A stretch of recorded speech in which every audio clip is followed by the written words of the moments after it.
Greetings, listeners, and welcome to the Care Table podcast, dedicated to educating and supporting family caregivers of aging loved ones. I'm your host, Amy Huddleston. Through insightful interviews from both industry experts and family caregivers, we aim to provide valuable perspectives and resources. Let's see who we're learning from today.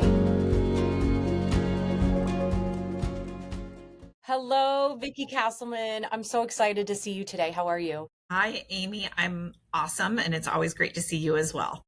Well, this is our very first episode, and I picked you because, one, you're a dear friend, but you have so much expertise in this industry, but also personal experience in caregiving.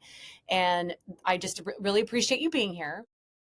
Well, I'm happy to help. I feel like we kind of grew up in the aging space together in some ways, and so happy to share my personal journey, and I'm proud to be your first guest. So thank you for that. Well, thank you. So our goal here is we are going to talk about really your caregiving journey. And our podcast, what we're trying to do is we're going to do two different types of episodes in this podcast. We're going to do some that have experts in the field that are going to help people navigate things like what is home care and what does hospice do and how do I select a rehab facility. But there are other episodes that we really want to focus on are people's personal caregiving journey that they have gone through, because people can really learn from each other. I think out of anything, it's helpful for caregivers to know you are not alone, and there are millions of people going through the same or similar experiences as you are. So that's what this episode is going to focus on, is just your caregiving journey. Absolutely. So okay. I'd love for you to start with letting us know, who did you care for, and a little bit about just the physical and mental conditions of your loved one. Sure, absolutely. So today we're going to be talking about my wonderful mother, Dee Chase. She was just a fun-spirited, full of life individual and lived a very full and complete life. We lost her just over a year ago at almost 89 years of age, so 88 plus several months. And she aged really well until maybe the last 5 years or so, when we started to see declines in her heart condition, where she underwent open heart surgery at a elevated age. But then she also then was diagnosed with dementia, specifically Alzheimer's, those last couple of years as well. And so we were navigating just declining health concerns with the heart, but then on top of it, the dementia was starting to set in. So it was multifaceted. I will add at this point, because I think it did play into some of my mother's care and just her overall well-being, was for my entire life. And I think she was diagnosed at a very young age with a hearing loss. So she also was deficient in hearing. So she really relied on her vision and other senses for so much of her life. And then when her eyesight also went away, she had macular degeneration and the dementia. It was a combination of different elements that led to her overall decline, I feel. So when did her macular degeneration start? And explain a little bit about what that is. Yeah, so macular degeneration for her probably started somewhere in her 70s. So she actually had a diagnosis for a lot of years and was able to manage well with it for a long time. And, again, as a layman and kind of learning about it through my mother's journey, there's two types of macular degeneration, what they call wet macular degeneration and then dry macular degeneration. And, my mom was a pretty characteristic case. It started as wet macular degeneration. It starts to diminish the center vision for an individual. So their peripheral vision is somewhat intact, but it becomes blurry, and they have to learn how to kind of navigate their side vision to compensate. And so she received injections in her eyes for a lot of years, and she, that served her well for a period of time, but kind of almost unexpectedly and without any notice, it transitioned into what they call dry macular degeneration, which at that time, there really isn't any more treatment options. And, that's really kind of then more of a a permanent blindness. That's when she lost her ability to drive. And a lot of her personal independence really went away because her vision was not well enough for her to be living alone, nor was it well enough for her to navigate life by herself. Okay, so in what stage did that happen compared to when, like, her dementia, Alzheimer's? Because this sounds like a trifecta that is very difficult. Yeah, I think again, some of it all played into each other. Again, with having a hearing loss for most of her life, vision was a big portion of how she compensated, being able to read lips. Her greatest joy was reading books.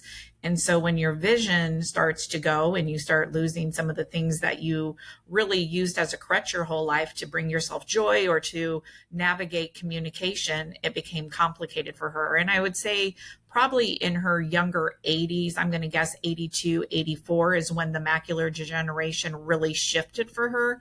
So the last, 3 to 4 years of her life were really in what they would probably consider, we joke about it as siblings that she would say she was blind, but she would make sure to let you know if there was something on the floor that maybe you had forgot to vacuum or sweep. So it was selective at times, but that also kind of just was, one of the ways as a family we kind of laughed through some of it. But I would say the last 3 to 4 years, she was technically considered I can't remember the exact term, but a blind individual. Like a legally blind. Legally blind. Thank Yeah, you. no, I'm sounding legally blonde, but it's legally blind. But yes, thank you. we'll go with both of those. Okay. Yeah. But tell us about, were there any kind of tools or anything that you used to help Yeah. adjust during that? I mean, that had to be such a difficult time for her, just so devastating. So tell us, is there anything that you discovered, products or Yes. audiobooks? What was helpful? Yeah. So again, probably the biggest thing that my mom loved was reading. And so, even though her vision was diminishing for, so many years toward, probably from her 70s until her late 80s, she really became, I'll call it addicted to audiobooks. We ended up using a government program, I think through the Department of Education, but it is a government program that provides audiobooks. And it was a wonderful program. They sent basically like an old-fashioned tape recorder would be the best way I could describe it, with these kind of clunky cassettes. Mm-hmm.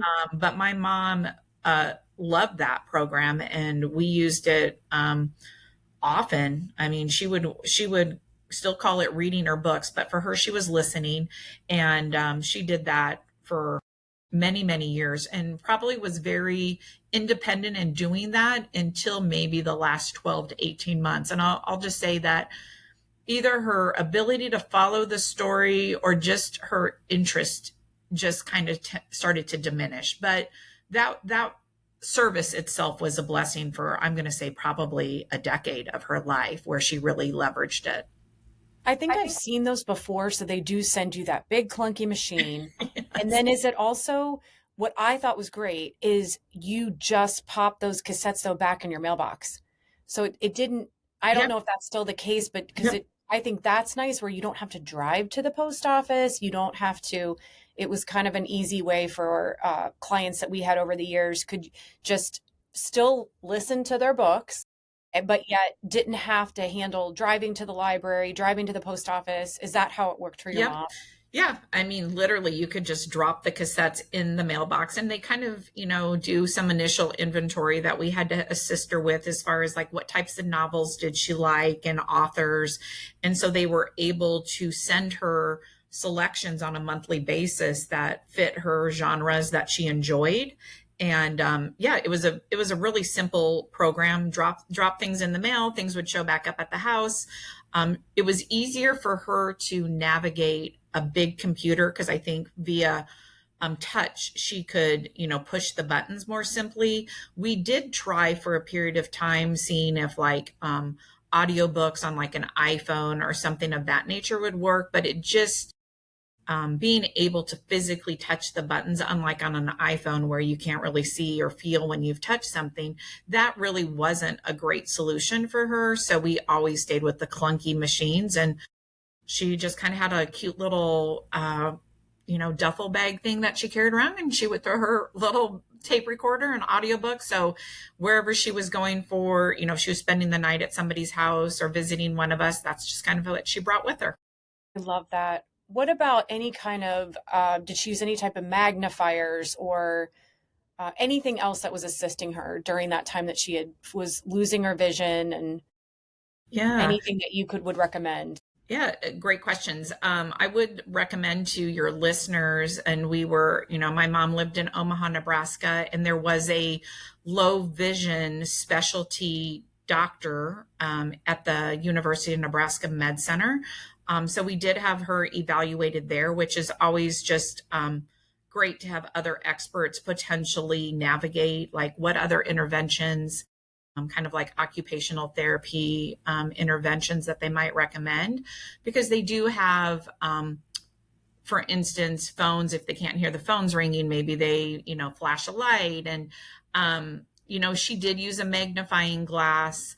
We did have somebody come out to the house and help her learn how to navigate just walking with macular degeneration and just other kind of tips of the trade. But I would say, short of making adjustments to her living arrangements where she was living with either, one of myself or one of my siblings after a certain point in time, taking away the car keys so she wasn't driving after a certain point. But yes, she also did keep that magnifying glass in her, on her nightstand, and that was always available for her. And I'm recalling too, my brother bought her, and she didn't use it a lot, but it was kind of an interesting intervention. It was, I kind of think of like an old fashioned library machine, almost, where you could put books or mail under a reader, and it put it up on a screen. So it would kind of enlarge the print. So if she did get a personal letter or she wanted to read a card, it was something that allowed her to kind of blow up the picture and see it. So she had that. She didn't use it a lot, but we did have that as an intervention or an option. I think we were able to find it kind of on a sales site, so it wasn't a super expensive addition to her life, and it was something that we were able to, allow it as a tool if she wanted it. It's like she had her own personal microfiche machine. I feel like when I'm describing some of these things, I'm aging myself as well. So, but yes, it totally makes me think of like a huge microfiche machine. And, but yeah, that was another intervention. Visualize, like I get it exactly what you're saying. So, and let me ask, do you know if that's something that I assume like Medicare is not covering? Is this something, do you know, like, did your brother have to pay privately to find a machine like that? Yeah, he paid privately for it. And I don't know if it was like through Facebook Marketplace or something like that, that he happened to see it and thought, oh, this might be kind of something for her to try and use. We didn't, so I'm not able to speak to whether or not it is something that would be covered by Medicare or Medicaid. But in our case, we ended up paying privately for it.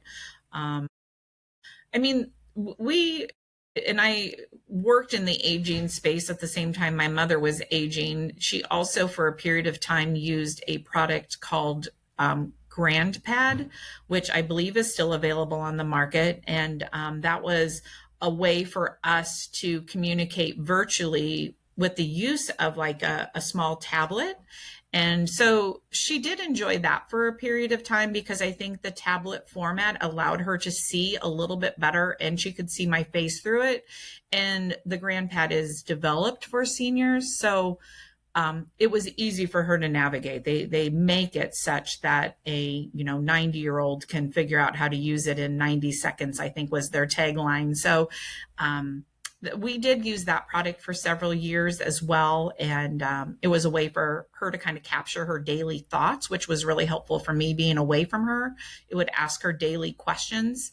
And that was always kind of a fun thing for me to get from her every day. It was like, I knew my mom was awake because she had answered her 5 questions on the GrandPad, and cognitively I could kind of check to see how she was doing. But again, as she aged, those are things that, no longer were as valuable. So tell us a little bit about, I obviously know your personal story, but give us an idea of how many siblings that you have and how you all shared this caregiving responsibility? Yes, sure. My mother had four of us. God bless her. So there's four children. We were all, luckily we all get along great. We are all very committed to our mom. My mom, bless her, was one of those moms that I think made us all feel important individually. And so we all had a very strong relationship with her and all felt passionately that we wanted to somehow the best that we could contribute to her care. And so and we kind of used to joke about it, and it kind of ended up working out this way as well. Like there were four of us, and we kind of said, oh, we can rotate you every so many months and we all get you for a season. And ultimately she did end up living with all of us over various time frames. I moved when well when my mom was about 83, I moved to Arizona. So I left the state, and my other three siblings were her primary caregivers. But she did, for a few years, she would come and stay with me in Arizona. So I would have my mom for about 3 months out of the year, which I think was nice for them. They got a break, and I got to have an extended stay with my mom. But we all contributed, and sometimes it was just dependent on where she was in aging. My brother and my mother lived in the same house for many years. And at some point, it just made sense for my mom to move with my oldest sibling, who was just more able to take care of her personal needs. She had a space in her home, in her basement, where my mom could have her own space. And that worked for about 5 years. And then as my mom's needs got to be more significant, we ended up moving her to my second sister's house, and she lived there for probably about 6 months before we ended up moving her to memory care. But we all got to live with mom at some point during the aging journey, and I think we were all really happy and proud to be able to serve her in that way. And we all worked, I think, well together to complement like what we could each do and bring, I guess I'll call them talents, to what her needs were. I think you would agree with me, because you and I have worked in this industry for a long time, that family dynamic is not the norm. Yeah. To have the siblings all kind of join together, all agree to help, all rotate having her. I feel like that is such a blessing for your mother, and also speaks volumes to the kind of woman and mother that she was, if she had children that were all willing to do that for her. Because you and I, and working in this industry for so long, have seen a lot of different families. And I would say uh, she was very special, clearly. But I mean, I think you would agree that that's not what a lot of families do. Yeah. I think typically what I would have seen in my, home care business is there's usually one sibling that's shouldering at least a lot of the caregiving, and maybe somebody else taking the financial burden. But it usually fell to one or two people. So for the four of us to really be able to navigate it as a partnership, I think is kind of a unique situation. I'm not saying that there weren't ever disagreements, or that we, didn't, love every decision we had to make as a group. But I think as long as we could use the focus of what was best for mom in that particular time, sometimes we had to make decisions that were heartbreaking. When we moved her out of her own personal house and moved her into my sister's house, for instance, like we knew it was in her best interest to make that decision.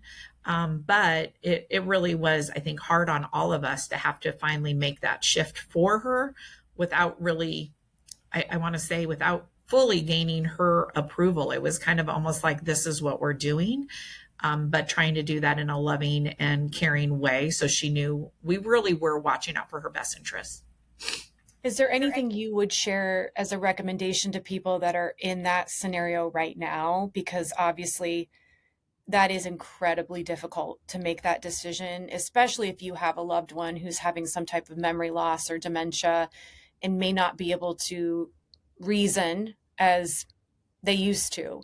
What kind of advice would you offer families when they're in that difficult decision of when it's time to move mom, dad, aunt, or uncle?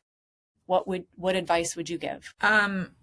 sometimes some of the stuff is easier said than done. And I can remember, sharing with people, well, you need to have the conversation early. And when your parents are, at a certain age, but still in a good state of mind, for instance, it's really never too early to start talking about what their aging journey looks like. And I do think that that's important. I grew up in the aging space, and a lot of my professional career was spent there. And despite all of my training and knowledge around it, when you actually have to sit down and have that conversation with your own mother or father about those types of things, it's just different. But we did have dialogue around that. And so I think as much as we could, even though sometimes it's hard to take those conversations seriously, or it's easy to try to brush them aside and say, well, why do we have to talk about it now? I feel fine. It is important to have that early dialogue and at least some formulation of a plan that everybody's on the same page about, because it can change rather quickly. And there was a period of time when my mom was in her 80s that I could have swore she was going to live until she was 100. And she hated it every time I would say that to her, because she was like, I don't want to live to be 100. And I would say, well, Mom, you're in such good health. You're going to be great. And I think it's a great reminder that just within a couple of years, her health really shifted, and, then we lost her. The early conversations and having a plan is big. I would say, don't put off things like having legal agreements, estate planning, who's the decision makers. Again, probably stuff that everybody hears but dreads doing in some way. Was a really important thing that we revisited probably in her early 80s. My mom and dad were married for a lot of years, and we had lost my dad about 20 some years ago.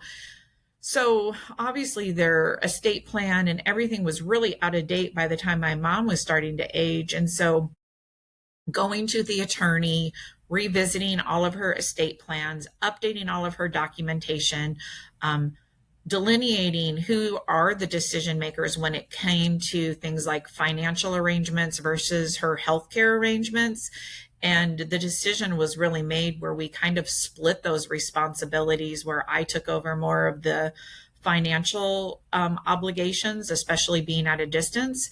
And my two sisters were her primary and secondary for healthcare decisions, because they were more immediately available should she be hospitalized or needing to go to a doctor's visit. But you need to have those kind of things documented, because if you're trying to access someone's personal information or set up doctor's appointments or make decisions for them, the medical world takes that stuff very seriously because of HIPAA.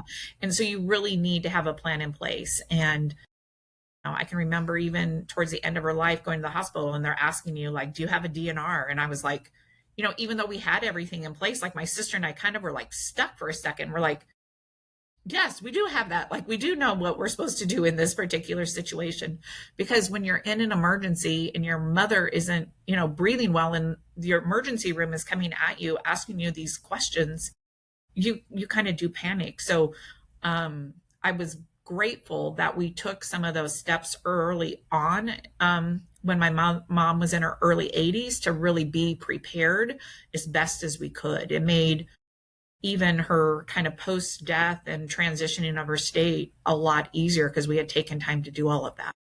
So the finance side, I'd love to ask you a little bit more about that, because I think there are families that, and I know you've run into this too, where they are so hesitant to step in to get involved in mom or dad's finances. It's not really my business. I don't want to make them feel like they're not capable of doing these things anymore, when sometimes, though, they're not. So can you give some advice and direction on, when you say you stepped in that financial role? We know that there's a financial power of attorney. I know that recently, actually, my in-laws had my husband, they didn't even have him come to the bank, but apparently they went to their bank and they signed a form. I don't know what it's called, but I will find out, that said, if something were to happen to us, do not freeze our bank accounts, but give access to, and they listed his information. So tell us a little bit about not just financial POA, but if you did do that, what all does that mean? And what other advice would you give as far as being able to have some oversight into her financial accounts? Yeah, great question. I do think navigating, having the legal um, specifications in place is step one. And then what we were able to do was, because I was named her successor trustee, I think is the right term. Obviously, this was, before she passed, but she had a trust set up. I was her successor trustee. And then what that allowed me to do was work with my mom on all of her financial, I guess, different assets, and contact all of them and be able to identify myself as her successor trustee, so that when and if something shifted and I had to either be making decisions on her behalf or at the time of death, it allowed me to step in and answer questions or get things kind of moving through, the trust process. Um, I think what you're maybe talking about is like a TOD or a POD, so like payable upon death, I think, or something of that nature is kind of the banking terminologies that they have, so that when someone does pass, their assets aren't frozen, and then they have these um, specifications in place that your husband in your case and me in my mom's case was already identified on the accounts as the responsible party that could step in and make decisions, because there's still bills to be paid and things to kind of navigate. And so the last thing you want is not to be able to have access to some of those funds. But it all stepped with being able to have not just financial power of attorney, but being named as her successor trustee, so that those assets and different banks and annuities and all of those things, I had to provide them paperwork in advance, but they had it all on hand, which made me able to navigate the decision making for her. And would you say the elder law attorney is the one that helped you Yes. get that ball rolling? Yeah, I worked with, again, knowing my parents had had a prior estate plan. When we went back to revisit it, we did go to a specialty estate planning entity in Omaha and worked specifically with them on navigating all elements of setting up her estate plan. And they were great about it because that was their area of expertise. And my mom obviously was there, I was there, but it was nice because it gave her control of the situation. They were very conscientious of talking to the senior and making sure they were hearing what her wishes were so that they could document it accordingly. But then, having me there as her, witness, and knowing that I was going to be the one managing things going forward if things would change. And I would say we almost waited a little bit too long, probably 6 months after getting all that in place. What I would say, my mom's dementia really escalated. And so it was almost kind of just in time to have all of that stuff done. But it really saved me a lot of work because, again, at the time of her passing, all of her assets were already listed in the appropriate names with successor trustees and such, that allowed us to really move through that process quicker. So I don't think that people realize that when someone does pass, everything freezes.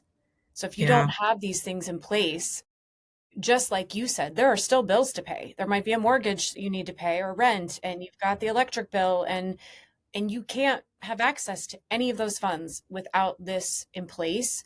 So I 1,000% agree with you that it even though it's a difficult conversation, it's not something that a lot of people like to talk about. It's ideal to do it sooner.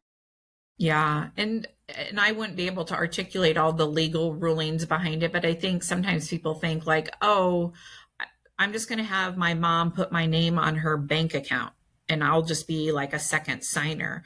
Well, it's really not the same as some of the other legal stipulations that we've just talked about, because if there are siblings involved and, my mom only had me on her bank account, what the bank told me was like, essentially, you don't have to share that with your siblings the way, if you set it up that way, like you're basically on her bank account. So, again, we didn't have trust issues with our siblings and people not, running away with money. But I know that families have They do. various dynamics. So kind of just misunderstanding how some of those kind of things could work, where it's like, oh, I put, my son on my bank account. Well, said son really then doesn't have an obligation to honor maybe a trust if that wasn't how the money was really specified on those bank accounts or on those assets. That's kind of my layman's way of trying to explain it. So I would say any legal advice and getting the appropriate paperwork in place is really important. And I hope that this information is helpful for others, because I feel like I had a little bit of additional education just from my professional experience. But again, I actually then had to apply so much of it to my real life. And I'm so glad that I did. So let me ask, in all that you've done, is there anything you would have done differently? Wow, that's a great question. I think we can all, there's maybe more kind of care or medical questions that we all second guess, more so now that she's gone. And I will say this, my mom was perfectly okay with passing and aging. And I think it's sometimes harder for the loved ones to let go, where she really was at peace with having lived a full life. But I think, as a family, some of the things and decisions we made, like my mom had a full open heart surgery at the age of 86. I think at this point, we all would step back and be like, was that the smartest decision to put, an 86-year-old through a major operation like that? Again, at 86, she presented really well, but I really do think that surgery took a lot out of her and really kind of was a catalyst for potentially causing some of her decline. Hard to prove those things, but that would be, I think we all kind of feel that way. And I think the decision when we finally did move my mom into memory care or outside of one of our homes was, I think we all agreed on it, but I think it was hard on all of us because, and you and I know this really well, Amy, because we ran home care businesses. Like, there's nothing quite like keeping a loved one at home or in a home with you. But yet, when we had to make that decision to let go and move her into a memory care, it was hard for us to do that. Trusting other people to watch over your parents, like you had been doing for the last, let's call it 7 years, was always one of us.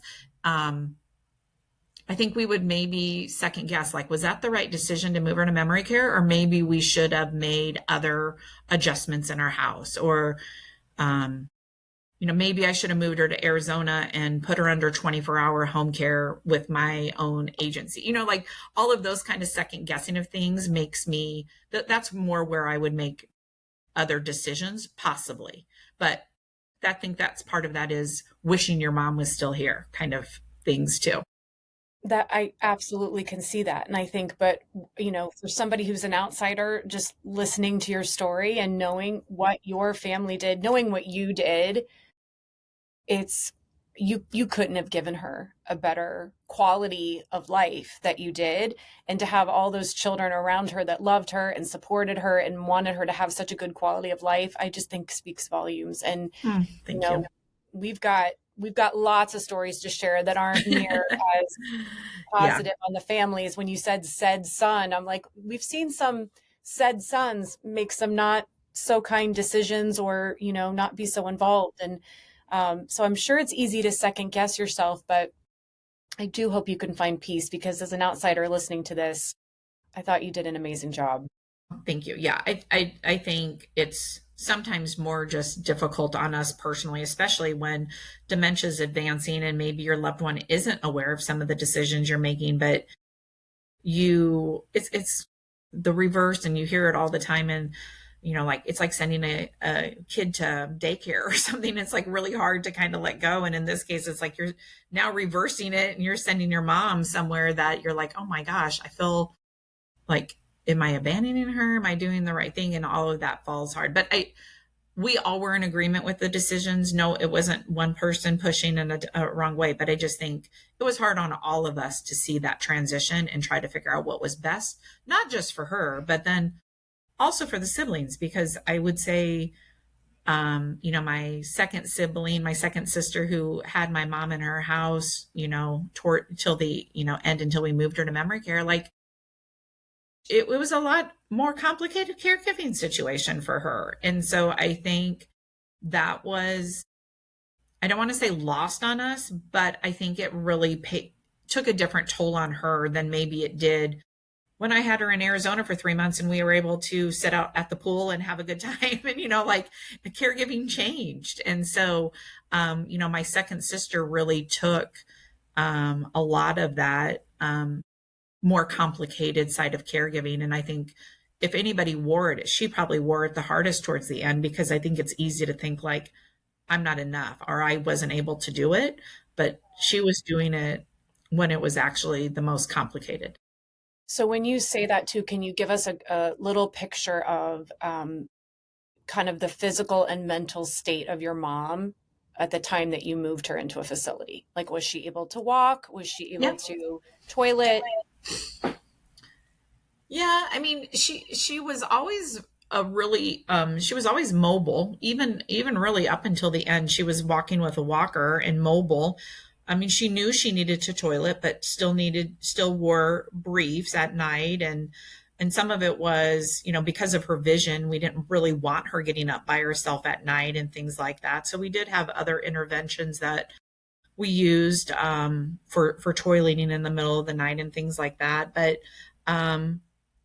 yeah, she was able to walk and communicate pretty well up through the end of life, to be honest. So we were lucky in those regards, because I know there are situations with dementia where people, lose their ability to speak, and she never advanced to the point where we experienced that.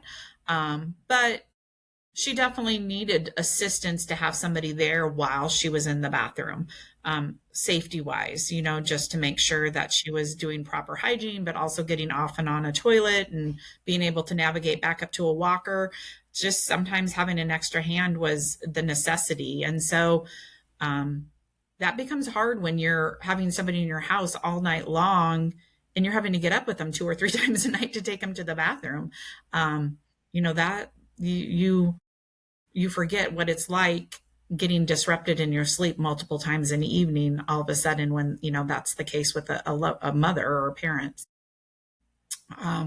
I think those were kind of the more complicated things, like needing the assistance with the personal care, giving her the shower, helping her toilet, all of those kind of items that she wasn't able to navigate independently. Like, she had the conscientiousness that she knew she needed to do those things, but she couldn't do them by herself. Okay. And then when you were making this decision to move her, would you give any advice on what is it that you looked for, and how, what made you decide to choose the facility that you did? Because that's a huge challenge for families, is how do I know I'm picking the right one and it's going to be good for her? And what advice would you give? Well, I would say, I can't say we did it perfectly either. We did our best to make what we thought was the best decision. And we used I think the concept is kind of like a living locator, an assisted living locator type concept, where we did use, it's almost like a real estate agent. It doesn't cost a fee for the family. So that's kind of a nice benefit, but really they bring a unbiased view of listening to what your needs are, what your financial abilities are, and helping to introduce you to different living arrangements that might be a good fit. So we did use a person like that to help navigate our family, which I thought was helpful, because then again, it did help diminish, like, Vicki thinks we need to take her to this place and Patrick thinks we need to take her to this place instead. Like, this was a third party who really kind of could give us her best view based on our family dynamic. So that was helpful. And she helped introduce us several places. We took tours, and we honestly thought we picked a good solution. And it's hard. And I'm not trying to say, again, care, and it's different when you're used to being the person doing the care for your mom all day, or and suddenly you're giving that up, and she's one of 20 people maybe in a memory care unit that's expecting care. it's just going to be a different experience. And it's not because the people there aren't trying hard to do a good job, but mom becomes one of 20 versus one of one. One on And one. I think that was the hardest thing for us to navigate. And so we started in a memory care unit that had approximately 20 individuals. Um, and then we ended up making a decision, maybe the last few months of her life. We, again, not knowing it was going to be the last few months of her life, we did move her into a smaller setting, which was a group home that only had 6 to 8 people living in an actual house. And she had her own private bedroom. So it was more of an intimate experience for her. She had her own bathroom, she had her own bedroom, and it became, instead of one of 20, she became one of 6 people that they were managing. So lots of different things to think about, but I do think if anybody's been doing the care themselves and they are moving into an environment like that, you just have to have knowledge that it's not going to be like you doing it for your mom anymore. I mean, there is a reality that your mom is going to become one of many, and that changes what care looks like in some ways. I, In yeah. some ways, it makes it better. There's group activity, there's people to socialize with. I mean, there are the benefits of it, but my mom wasn't used to waiting for someone to come get her out of bed to take her to the bathroom. And so it's hard to explain to somebody who doesn't hear, who doesn't see, and who has dementia that when she pushes her button to get woken up in the, to like, they're You're not going going to to be wait. there in 30 seconds. I, So that was an ongoing struggle we had. I think that's a good thing though for families to hear, because you and I know that, and having worked in the industry, but you're also you experienced it personally. I think a lot of families that I saw over the years, they would think, I'm going to just move mom into a facility and everything's going to be fixed and it's going to be fine. And again, they exist for a reason. We absolutely need them, but I do think your expectations have to be set, just like you shared, that you've got typically one aide that's managing a hall of 20 residents. And so you are going to wait to go to the bathroom, and you won't be able to, get up as fast as you want, and people are going to fall. I mean, it just is going to happen. It's just, you're going to fall at home, you're going to fall in a facility. But you could, and I don't know if you did this, did you hire home care in the facility?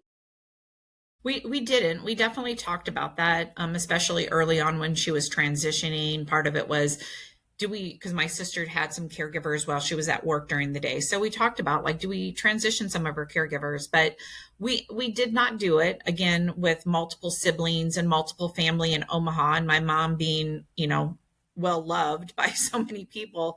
We were blessed that a lot of people during the day would go visit her, between grandkids and kids and cousins and nieces. It wasn't the lack of visitors. I think the challenge, and you hit on it, was, that's when we did start to see the falls, and then there becomes the finger pointing, and it's hard because it's like when your kid comes home from kindergarten and tells you a story and you want to believe everything they tell you. And it's like, but is this the real truth? And then the teacher would say, well, this is really what happened. I kind of felt like we kind of got into some of that with my mom. Like, from my mom's point of view, I waited an hour to go to the bathroom. And the reality of it was, she might have waited 10 minutes, but for her, it felt like an hour. So, how do you accept some of this feedback and feel like you're not, like, your mom's coming to you almost like desperate and upset with you that you, like, I have to wait to go to the bathroom. These people aren't taking good care of me. And then these poor people are saying, but we're doing the best we can. We are trying to get And to our, they are. but we did not hire private caregivers, but that's absolutely a solution. And you and I probably did it a lot in our businesses where we saw families do it, and I can understand why they would. I It's a absolutely do. solution when you can afford it. Yeah. That's the thing too. You're already paying a hefty amount. Do you mind sharing, like, roughly how much her monthly payment was for the facility? Do you remember that? I believe her monthly payment for the facility was right around $8,000 for her care, which I think is probably pretty typical for her, And again, I she probably had the means where we could have kept her home with 24-hour care for a period of time, but then you're talking 20 to $30,000 a month for that one-on-one care at home. And the understanding from the person that she's living with to be okay with having somebody in their home 24 hours a day along with your family. I mean, it is a big ask, and it's not necessarily for everybody on that side of it as well. So, um, There's a huge, it's an emotional piece that you're sharing that I think people have to consider too. As much as you and I love that you want to keep somebody at home, I just was having a conversation with a friend yesterday where she had brought her father-in-law into their house when he was near the end of his life. And it sounded easy, but she said, I didn't realize how emotional that was going to be and how, her husband left for work every day. She was at home. Caregivers are coming into her house. Her father-in-law is in a hospital bed in the dining room. It's intrusive. It's definitely throws a wrench in your daily routine and your privacy. And so you have to consider those pieces too. It's not just financially, yes, I can afford to have the help, but it's going to mess with your routine and your privacy and all of that you have to consider those pieces. 100%. And again, God bless my siblings, because, my two sisters definitely housed my mother for longer than I ever did for my, when she would come to see me in Arizona. But I do think there was kind of this, not through anybody's fault. I think we all wanted our mom to be just who mom always was. And the final stop at sister number two's house was just such a different experience. And I think understandably, my sister thought, oh, I'm going to get to have mom come live with me and it's going to be my mom. And she ended up getting the most complicated time of my mother. And I think it's easy to forget that it is not just emotional, because she's watching her mom age. She's had to give up her house. It was a new house for her. So it's brand new. And she's like, you want me, like I just decorated it. Now you want me to, roll up my carpets and, do all these things. Yeah. It's like, I think it's easy to forget that is an impact on the person that is housing the loved one. And from a distance, it can be easy to diminish some of those things. And so that was probably a hard time between me and my sister, because I can remember having some tough conversations about it. But I know she was doing the best she could. And I think I was probably grieving the fact that my mom was aging too. So, it didn't impact our relationship, at all. But I look back now and say like, oh, that was hard. That was a hard time for her. Well, I think you have to give each other grace, right? Knowing that, just like you're saying, it's easy to judge when you're over here, but we got to give each other grace because there's a lot of dynamics that go into this. One of the last things I'd love to ask you is, when you were dealing with, we are talking about how hard this is emotionally. Sure. Is there any advice or anything that you found that was helpful to you when you were navigating through this, of watching your mom change, not be the same person, dealing with the sibling dynamics? How did you handle, what was the best thing that helped you navigate just the emotional challenges? I mean, I think it was good that we did have the siblings as a support system, because I think we all are, relied on each other there. For me, I think some of it was just trying to recognize enjoying time with her was, is important. And as hard as it is when you're watching your person decline, probably just as important for them as it is for you is enjoy your time with them. Like, have very little expectation. And it makes me a little emotional thinking about it. But the time you can spend just sitting with them, holding their hand, or just letting them know you're there is really, it's really important to them. But I think at the end, it's really important to you. I think that's, so I think, the most you can do to make the most of that time with your loved one is really critical, because it may not be spending time with them the way you always used to, but I was always grateful that, we did fun things, or I was able to sit there. And I can remember her, saying, thank you for staying home from work with me today so that we could just sit here, and I was like, sometimes that was hard for me as a busy professional, because my brain is like, I got to go do stuff. But for her, it was like the biggest delight was that her daughter was staying home and spending the day with her. I think So that's the best advice that you could give people. You live in the moment, right? Your inbox is always going to be full. You're always going to have things to do. But knowing that she said that to you, she recognized thank you for just being here with me. And you're right. I think at the end of the day, when you and I are at that stage of our lives, that's all I'm going to want. I want you to just sit and hold my hand and tell me, let's just sit here and listen to the birds and yeah, and enjoy. yeah, That's what's going to matter. yeah. It was that those are, precious moments of, it's not always doing the same things you were doing with your mom, but time together is, was time well spent for us. And, I think she was, again, a blessing, even with her dementia. She was like always happy whoever was there to spend time with her. Like, I think she recognized it as a gift. Whoever her visitor was she was excited to have a person with her. And so I don't think you can underestimate the value that is to an aging loved one. If it can't be you, is it the niece? Is it a cousin? Is it somebody that just can be with her for a period of time, because it does mean the world to them to have that. And I know not every family has lots of endpoints.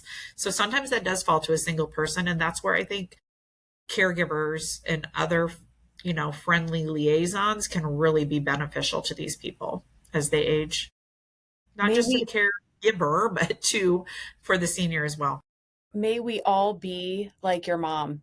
That just really appreciate that visit and that time. That's such an incredible lesson. And she was definitely a ray of sunshine, beautiful smile. You definitely take after her. And I just, I know that this was really emotional for you, which I'm more so at the end there. Thanks, Amy. I'm gonna have to grab my Kleenex now from you. But don't mean to make you cry, but I do, I know how emotional this was for you while you were going through it, and clearly how it is still now. It's very raw. I'm beyond grateful to you, because I just know that you will help other people that listen to this, so they know they're not alone. They learn something from it.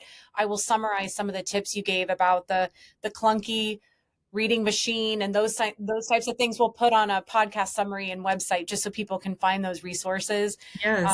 But I'd love to make a donation in memory of your mom to whatever charity that you would select. So would you please let me know where that would be a good idea to make a contribution in memory of you? That's so sweet of you. Yeah, I will get with you on that, but it will probably be something around the for hearing impaired, probably the audiobooks, whether it's the local library for her in Omaha or nationally. So yeah, those are great resources for people that are visually and hearing, maybe having impairments. Okay. That's what we'll do then. Yeah. You are a gem. Thank you for sharing your story. And I know that you're going to help others, and I appreciate you taking the time. Yes. Thanks for having me. I hope it was helpful for people, and it's always good to see your beautiful face. I appreciate you. That's a wrap for today's episode of The Care Table. Thank you so much for joining me. If you found this information helpful, would you like, subscribe, write a review, or share this episode with someone that you feel could benefit from hearing this information?